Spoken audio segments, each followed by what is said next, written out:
Kai, Kur'ani ba za ta saɓi ba, bindiga a ruwa. Ta za ki ce ba zan miki kihiya ba, bayan kullum ƙyanƙyaso kyawawan 'yan mata ake. Kur'ani ki sake dabara, Ni ba zan zauna da kishiya ba. ai kuwa sai dai ki zaɓa, ko ni ko ƙaro aure. Wannan wani irin rahin adalci ne, idan ba ma auren su ta za a yi su ƙare. Dan Allah ki duba min ki gani. Wannan kuma kai ya shafa.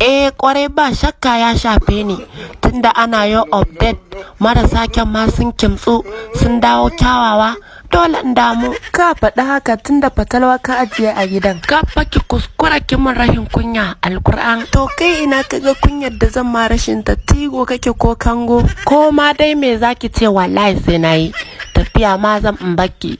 Kalli ta kamar an jingine bera a buta, wai ita za ta hana ni kihiya, da Allah can. Lallai namiji ba ɗan goyo bane. Lokacin da na auri Shamsu Tigo, saboda rama wando 3 yake sawa.